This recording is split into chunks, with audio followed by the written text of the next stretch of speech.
Day 1, mid-afternoon. What is this supposed to be? Why is it stealing my word? Wait, what? I'm not sure what exactly happened after I threw the phone at the wall yesterday. But then it asked me to set up my phone and make an Apple ID, and now I'm here. And my sword, I have a name, you know, is telling me to write on the glass. I don't really know what sort of spell and enchantment this is, but now I'm too curious not to investigate. I probably should get help that person I just saved, but she seems alright for now.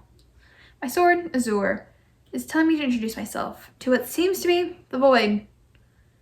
Odd, but I'm Gwyneth Elzane, the woman knight from the Clearland Hills. It's a nice place if you like farming cabbage or lavender fields. I found this magic brick after the evil sorcerer's Why did that cut out? That is so weird. Apparently, there's a character count, like of letters. Apparently, I'm making fun of me all the time. It has Bluetooth connection, or whatever spell my brother-in-law put in it that allowed it to analyze and link the magic in the brick. I can type too, don't disrespect me.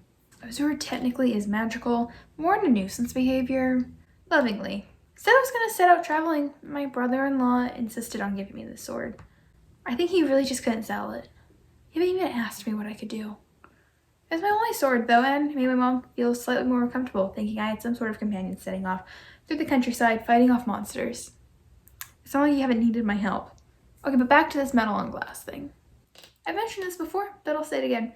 I am a sophomore in uni or college or university, depending on what you call it wherever you live. And even though I'm filming this about a week before I move in, today will be my second day starting classes. So that means this is the perfect time to wrap up my summer and talk about projects ahead, while I'm doing a dramatic reading of The Adventures of Gwyneth Elzane. You can find the story on @Gwyneth Elzane on Twitter, and it's a story I've been working on all summer.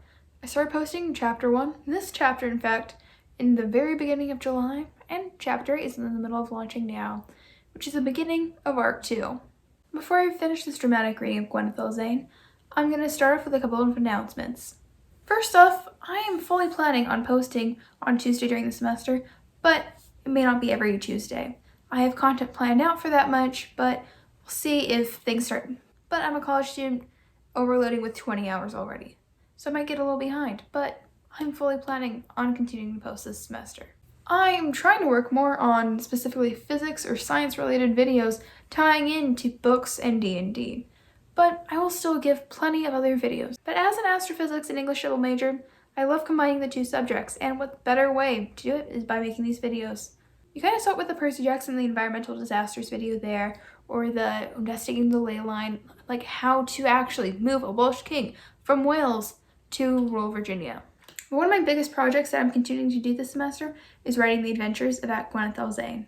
Gwyneth Elzane is a knight who, by all rights, should be considered a true and proper knight. But because she's a woman, even though she won the Tournament of Knights, she may have the knight title. But because she's a woman, even though she won the Tournament of Knights, she's on her own for figuring out what exactly it means to be a knight. So she's wandering through the land of Lexley, trying to get rid of pesky gnome problems and sort out fights between nymphs, and even go toe-to-toe with a small family crime syndicate startup run by squirrels. My final announcement is I wrote a book during quarantine, and I am excited to announce that I am mostly through editing. I'm going to try to finish up editing over the course of the next couple months, and then after that, we'll see where it goes. But it's a high fantasy novel following a secret society and the problems that ensue. But now, with that taken care of, let's get back to Gwyneth Elzane. Day 2, afternoon. I've been on this journey to help the countryside and prove that I'm a better knight than the ones from the courts that just care about politics and didn't want me to become a full knight just because I'm a woman, despite the fact I literally beat all of them in duels. Yeah, they refused to let me in because I'm a woman. What is this, the 9th century? And that was after I won the Tournament of Knights too, and didn't reveal until the end when they knighted me. Some of them wanted to kill me, and I was like, whoa. But I'm not salty or anything. Also, my mother keeps trying to set me up with men from around the hills and wants me to continue the family tradition of cabbage farming, which is not what I'm into. Anyway, so on this journey I've been on, I keep finding village after village talking about how this terrible witch/goddess/demon named Influenza from some made-up place called France with this metal tower that never touches the ground kept killing and stealing people. So naturally, I have to go after her. I find her and destroy her metal wand that kills people with tiny rounds of metal. On one hand, I thought I was out of my pay grade, but on the other hand, I didn't really have any better plans, and Zora kept making fun of me until I agreed to fight her. So after a month, I finally catch up with her, and I just hear the screaming inside. I've heard enough about how she draws out her torture, so I book it in, and I'm ready to just end this quickly. So I run up the ramp to get inside the tower that looks more of a suit of armor, and there's this woman on the floor with her hands raised over her head, and the witch dressed in a silver puffy suit is just standing there with a metal wand, and I go straight for her.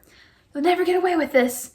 I didn't say that. The woman on the floor with her arms raised over her head, about to get murdered, did, and it was none other than the Princess of Luxley herself. Jessamine. She was not going to go down without a fight, and I just think about that all the time.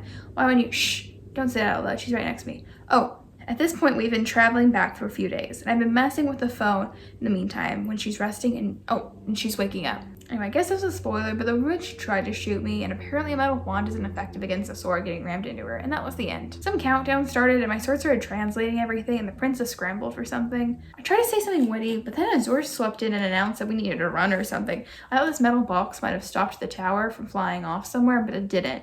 Aren't you glad I yelled at you until you picked it up? It looked fun. But the weirdest part is that there's this wall with a ton of info about the sorceress named Jinx, and photos of stuff related to her on the phone. I guess that's what it's called, and her black magic tower in the woods. From what I vaguely heard of her, she's helped out some neighboring areas, so maybe they had some sort of fight going on. I'm not sure, but she seems like she was my best lead to find out more information about what happened here today. The nights back in the capital certainly wouldn't help.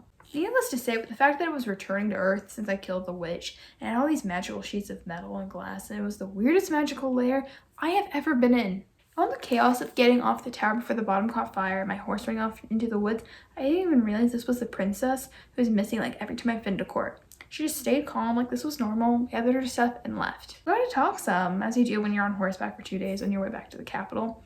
Apparently she was taking one she was on a field trip from her college and didn't remember much else. It was a nice conversation for a bit, but then my sword started talking and she was so startled she fell off the horse. Almost at the castle gates, gotta stop for now. Haven't been here since they reluctantly knighted me, so let's see how this goes. Day 4, morning. That's right, day 3 was skipped. Okay, so I reached the capital. When I showed up, they were so relieved, but apparently saving a royal princess from being murdered doesn't mean you're a real knight these days. Also, apparently this is just a thing she does. She takes off so no one realized that they should be worried because she was at lunch that day with people and then everyone assumed she was taking a really long walk or something. What kind of people are these? Maybe it's not that hard to be a better knight. At least the king and queen were happy to see her, even though they weren't too surprised as well. They even invited me to stay for the next night or two. The leader of the knights still made a point to come and talk to me while I was there, only to say I couldn't ever be a real knight, and that they received countless letters from my mother asking me when I'm to return home, and how the gossip went wild after the contest. First off, that means he read my letters, so rude. But second, I will say I'm very offended over that, but it was an improvement going from never being a knight months ago to never being a real knight now. Gotta say. Also, I just want to point out I've saved one princess in my 3-month tenure as being a knight, and he's probably saved like 0 during that point, if not his entire career. So who wins now? But now I'm going to try to set out to find Jinx again. I tried talking to Princess Jessamine about who Jinx was and any information she found, but she said she had to return to college. But Jinx has to know what this box does though, and why influenza came here though, right? Apparently Azor's just happy that they can play games while I'm running through the countryside now. There's something called 2048 on the phone. I'm not really sure what that is, but apparently it's entertaining enough to make them start making fun of my writing. All the better, I suppose. I barely have a clue about where Jinx could be, so it seems like I've got a long journey ahead of me. With that, if you want to read more of Gwyneth Alzane, I have a link to her profile down below and to where you can find chapter 2. I hope you have a great day, a great semester, and a great rest of your 2021.